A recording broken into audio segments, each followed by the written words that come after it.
Na manhã do dia 5 de maio de 2009, Chris Coleman ligou para um vizinho, preocupado. Ele estava voltando da academia quando percebeu que havia algo errado. Disse que vinha tentando ligar para a esposa, mas ninguém atendia. O vizinho, que era detetive da polícia local, decidiu verificar. Ao chegar na casa, tentou olhar o interior pela porta da frente, mas não conseguiu ver nada. Então deu a volta, indo até a parte do porão. Foi ali que encontrou o primeiro sinal de que aquilo não seria uma simples verificação de rotina. Uma janela estava aberta. Ele entrou. Ao subir as escadas que levavam à cozinha, sentiu um cheiro forte de tinta spray no ar. Então ele viu as mensagens. Palavras caóticas escritas nas paredes, com tinta vermelha. Frases perturbadoras que indicavam punição, ameaças. Enquanto avançava pela casa, o detetive subiu as escadas em direção ao segundo andar. No caminho, outra mensagem. Você pagou por isso. Era como um aviso, um prenúncio do que estava por vir. Ao chegar ao topo da escada, encontrou os quartos. No quarto principal, estava Sherry Coleman, de 31 anos. Em outro quarto, seu filho Garrett, de 11. E no terceiro quarto, o filho caçula, Gavin, de apenas 9 anos. Os três estavam sem vida. Uma mãe e seus 2 filhos haviam sido assassinados enquanto dormiam, sem qualquer chance de defesa. Chris Coleman chegou pouco depois, sendo retirado da casa pela garagem para não ter que presenciar a cena. Do lado de fora, ao saber o que tinha acontecido com sua família, ele se sentou na entrada e começou a chorar, dizendo que estava enjoado. Ele disse que achava que ia vomitar e se deitou em posição fetal. A notícia se espalhou pela comunidade, causando um choque instantâneo. Colômbia era uma cidade tranquila. O tipo de lugar onde crimes dessa natureza não fazem parte da realidade. Mas agora faziam. Ninguém estava preparado para encontrar algo assim. Muito menos dentro de uma casa onde, até então, vivia uma família considerada exemplar. Sherry Coleman era uma mãe dedicada. Seus 2 filhos eram conhecidos como crianças educadas e gentis. Para os vizinhos, aquela era uma família perfeita. Chris, por sua vez, tinha uma reputação impecável. Filho de um pastor, ex-militar, ele trabalhava como chefe de segurança de Joyce Meyer, uma das mais conhecidas líderes religiosas do mundo. Meses antes da tragédia, Chris começou a receber ameaças de morte em seu e-mail profissional. Mensagens que exigiam que Joyce Meyer parasse de pregar, ou então alguém próximo a ela seria morto. Se não conseguissem chegar até ela, chegariam até ele e sua família. Essas ameaças se intensificaram com o tempo. Em janeiro de 2009, uma carta foi deixada na caixa de correio da casa dos Coleman, exigindo que ele renunciasse à sua fé publicamente. Caso contrário, algo aconteceria com ele e sua família. Dias antes do crime, uma última mensagem chegou. Dizia que o autor conhecia sua rotina, sabia quando ele saía de casa, quando estava presente, e que ele não poderia se esconder para sempre. Diante das ameaças, Chris procurou a polícia e instalou câmeras de segurança na casa. Mas mesmo com a tentativa de prevenção, o crime aconteceu. Até aquele momento, tudo indicava que a polícia estava diante de um crime complexo. Durante o interrogatório, Chris descreveu sua manhã como normal. Disse que saiu de casa por volta das 5h40 para ir à academia e que tentou ligar várias vezes para Sherry enquanto voltava. Porém, havia algo estranho em seu comportamento. Ele não perguntou como Sherry e os filhos haviam morrido, não demonstrou curiosidade, não buscou respostas. Para os investigadores, isso era incomum. Ao aprofundarem as perguntas, surgiu uma informação inesperada. Chris mencionou outra mulher. Disse que vinha conversando bastante com ela, que eram apenas amigos. Mas, ao mesmo tempo, admitiu que algumas das conversas talvez não fossem bem vistas por Sherry. Essa mulher se chamava Tara Lintz, a melhor amiga de infância de sua esposa. Enquanto ele insistia que não havia nada demais, a polícia decidiu verificar. Foi quando a história começou a mudar. Quando os investigadores falaram com Tara, descobriram algo completamente diferente do que Chris havia contado. Ela entregou seu celular, seu computador, e ali estavam provas de um relacionamento íntimo. Não era uma amizade, era um caso. Os dois estavam envolvidos há meses. Viajavam juntos, se encontravam em segredo durante compromissos de trabalho, compartilhavam planos de futuro. Para Tara, aquilo era sério. Tão sério que ela acreditava que ele deixaria a esposa e os filhos para ficar com ela. Ela já falava em casamento. Diante dessa descoberta, os investigadores passaram a enxergar o caso por outro ângulo. Aquele homem, que até então era visto como vítima, agora começava a surgir como possível suspeito. Ainda não havia provas suficientes, mas havia um motivo, e muitas vezes é exatamente assim que tudo começa. Chris tinha 17 anos quando seus pais se tornaram pastores. Nos anos anteriores, ele esteve envolvido nas atividades da igreja, mas sempre sentiu que faltava algo em sua vida. E quando um recrutador dos fuzileiros navais foi ao seu colégio, ele achou que finalmente tinha encontrado o que faltava. Foi assim, na base dos fuzileiros navais em Quantico, na Virgínia, que sua vida e de Sherry se encontraram. Ela era policial militar. Desde o momento em que colocaram os olhos um no outro, em maio de 1997, foi amor à primeira vista. Sherry disse a uma amiga que quando viu Chris pela primeira vez, soube imediatamente: "Este é o cara com quem quero passar o resto da minha vida." Os dois eram o exemplo perfeito de que os opostos se atraem, porque Chris era tímido e cauteloso, e Sherry era alegre e extrovertida. A criação religiosa de Chris o tornava extremamente reservado quando se tratava de coisas como demonstrar afeto pública e verbalmente, enquanto Sherry não tinha problemas nesse sentido. A vida inteira ele esteve em uma espécie de batalha entre sua natureza e as expectativas que seus pais tinham dele. Isso o deixava em um estado constante de conflito interno. Cada decisão que tomava, cada ação que realizava, tornava-se um equilíbrio delicado entre quem ele realmente era e quem ele acreditava que deveria ser aos olhos de seus pais. E quando ele levou Sherry para conhecê-los, eles ficaram chocados. Chris percebeu. Ele conhecia a natureza julgadora dos pais, especialmente quando se tratava de mulheres, porque ninguém parecia boa o suficiente para o filho de ouro deles. Na frente de Sherry, os Coleman pareciam amorosos e acolhedores. Mas Connie, a mãe de Chris, não ficou impressionada. Para ela, Sherry era apenas, em suas próprias palavras, uma garotinha loira e mundana, cujos shorts eram curtos demais e a tatuagem que se podia ver por baixo daqueles shorts era simplesmente demais. Aquela não era a garota certa para o filho deles, mas Connie segurou a língua, assim como seu marido Ron. Além disso, Chris apresentou Sherry como uma amiga que estava no exército com ele e morava em Chicago. Ele estava apenas passando para dar um oi para os pais no caminho para deixá-la em casa. No entanto, 4 dias depois, Chris e Sherry estavam casados. Eles foram secretamente ao centro da cidade, no Civic Center, e se casaram. Chris estava radiante. Não conseguiu se segurar. Ligou para o pai e disse: "Pai, você não vai acreditar no que fiz. Nós nos casamos." Sherry estava grávida. Ela e Chris estavam guardando o segredo. Essa era a pressa para se casarem, afinal. Ela já estava grávida de alguns meses, e só contou para a mãe e o irmão um mês depois. Quando os pais de Chris souberam, foi agridoce. Por um lado, um neto seria uma grande alegria, mas eles ainda não tinham superado aquele matrimônio profano. Connie tinha chamado a atenção de Chris por uma decisão tão apressada. Ele disse à mãe que apenas se deixou levar pelo momento, e a resposta dela foi: "Bem, agora é para a vida toda." Eles tiveram um menino. Garrett Dominic Eugene Coleman nasceu em 30 de abril de 1998. 2 anos depois, nasceu seu irmão, Gavin Christopher Coleman, em 25 de janeiro de 2000. A família não iria crescer mais, porque Chris fez uma vasectomia após o nascimento do segundo filho. Em 2004, eles decidiram voltar definitivamente para Illinois. Compraram uma casa de 2 andares, com um grande quintal com deck e vista para o lago. Sherry fez muitos amigos, mas ela mantinha contato com velhos amigos, como Tara Lintz, a melhor amiga dos tempos de escola.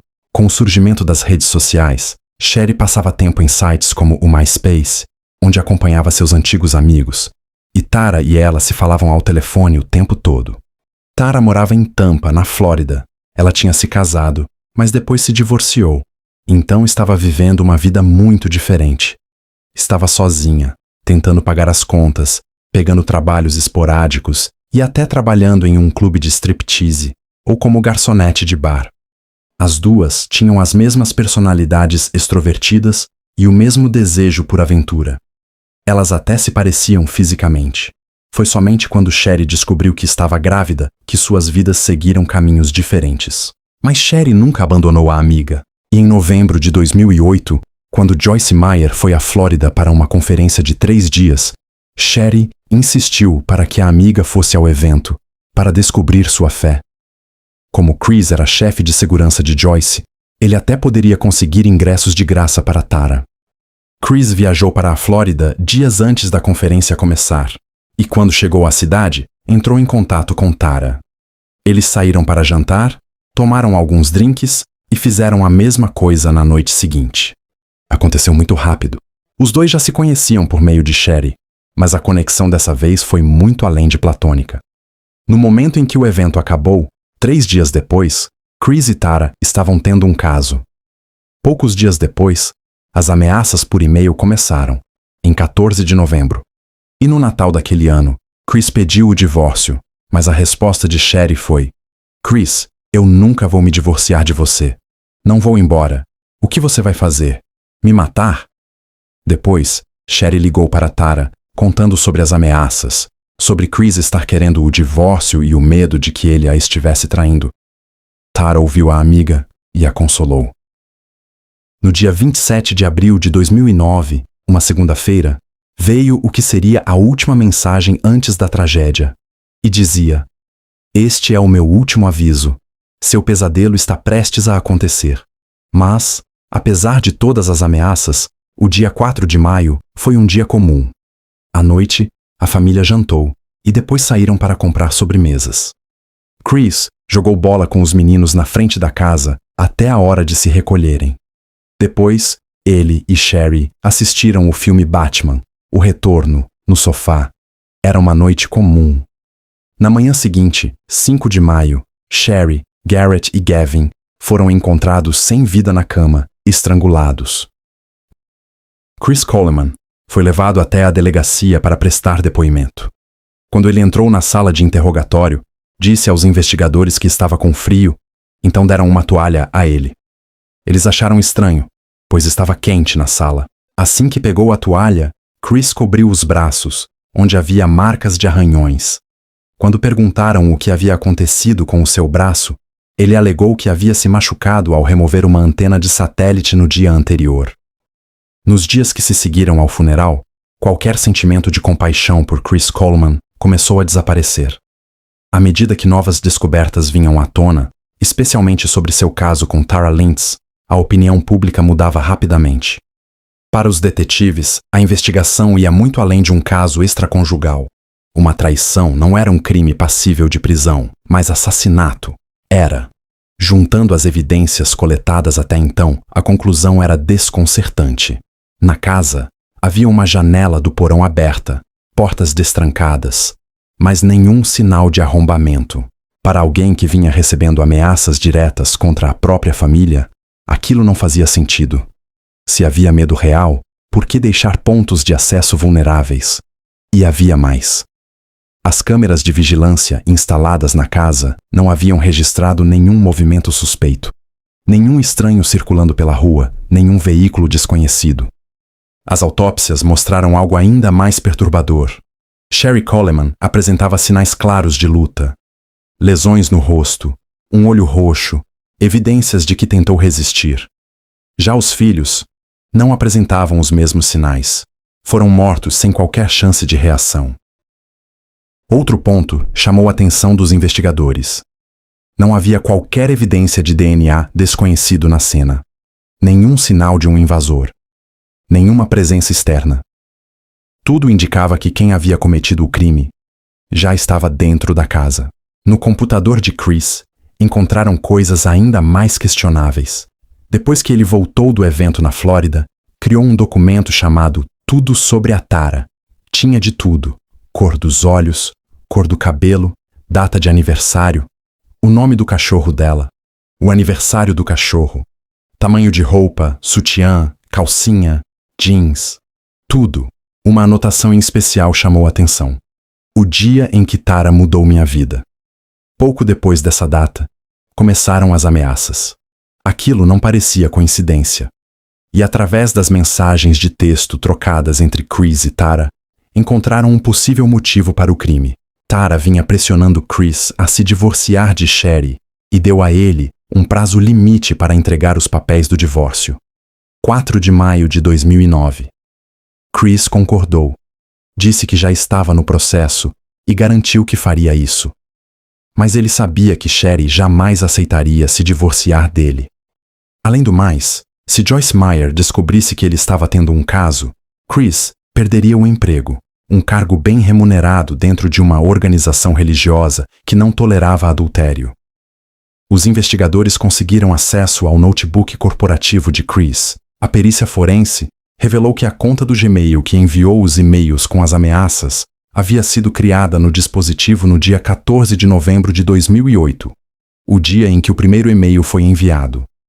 Quanto às palavras pichadas na parede com tinta spray vermelha, os extratos do cartão de crédito de Chris mostraram que ele comprou algo em uma loja chamada Handyman True Value no dia 9 de fevereiro. Os policiais conseguiram o recibo. Era apenas um item: uma lata de tinta spray na cor vermelha. Quando Chris forneceu amostras de sua caligrafia, peritos confirmaram que a escrita era dele. Os detetives também descobriram que o nome de Sherry havia sido retirado da escritura da casa 7 meses antes. Durante todo o período da investigação, Chris estava sendo protegido pelos pais, Ron e Connie Coleman. Mas não por muito tempo. Em 19 de maio, ele foi preso bem cedo na casa dos pais por triplo homicídio, sem direito à fiança. Ron e Connie estavam em choque e absoluta negação, assim como muitas pessoas que conheciam Chris. Quando Ron foi confrontado com o fato de que o filho estava tendo um caso, ele tentou dar uma desculpa, dizendo: Tara estava apenas suprindo uma necessidade que Sherry, na época, não estava. Enquanto atacava a memória de Sherry, Ron Coleman elogiou Tara, dizendo que ela tinha renascido em Cristo e ligado para pedir perdão pelo caso. Em abril de 2011, 2 anos após os assassinatos, o julgamento de Chris começou. Várias testemunhas foram chamadas. Chris não testemunhou em sua própria defesa, mas admitiu o caso extraconjugal. Ele não tinha como negar. Porém, declarou-se inocente da morte da família. Havia muitas evidências circunstanciais, mas o depoimento do patologista forense mudou o caso a favor da promotoria. Ele alegou que Sherry, Garrett e Gavin foram mortos entre as 23 e as 3 horas da manhã. E Chris havia saído de casa naquela manhã às 5h40. A própria Sherry havia dito a uma amiga que, se algo acontecesse com ela, o responsável seria Chris. O momento mais aguardado no tribunal foi o depoimento de Tara Lintz, a amante. Tara apareceu arrumada como se estivesse caminhando em um tapete vermelho. Em seu depoimento, ela revelou a verdadeira profundidade do caso. Contou que Chris dizia abertamente que odiava Sherry, que eles não dormiam mais juntos e que ele estava dormindo no porão. Não demorou muito para que Chris e ela estivessem fazendo planos juntos, falando sobre onde iriam morar, como seria o futuro, e até que Chris iria reverter sua vasectomia para que pudessem ter filhos. Eles chegaram a escolher o nome para a futura filha. Seria uma menina chamada Zoe Lynn Coleman. Ambos usavam anéis de compromisso pretos sempre que estavam juntos. Chris repetia constantemente que não via a hora de chegar o momento em que a esposa e os filhos não seriam mais um problema. Tara deu seu depoimento no tribunal usando esse mesmo anel preto no dedo. Durante as deliberações, o júri enfrentou dúvidas. No início, a votação estava dividida. Todos acreditavam que Chris era culpado, mas nem todos tinham certeza suficiente para condená-lo. Até que um detalhe mudou tudo. Uma foto. Nela, Chris e Tara apareciam juntos, em um momento íntimo. A data registrada na imagem era anterior ao que ele havia declarado como início do relacionamento. Ele mentiu. E para o júri, isso foi decisivo. Se ele mentiu sobre isso, sobre o que mais poderia ter mentido? Após 15 horas de deliberação, o veredito foi anunciado, culpado de todas as acusações. Chris Coleman livrou-se da pena de morte, mas foi condenado a 3 prisões perpétuas consecutivas, sem possibilidade de liberdade condicional. Do lado de fora do tribunal, a multidão aplaudiu e comemorou. Todos os recursos posteriores apresentados por Chris foram negados. Chris Coleman havia planejado cada detalhe para se livrar da família, manter o emprego, não pagar pensão e começar uma nova vida. Mas a teia de mentiras que ele construiu foi o que o levou à ruína.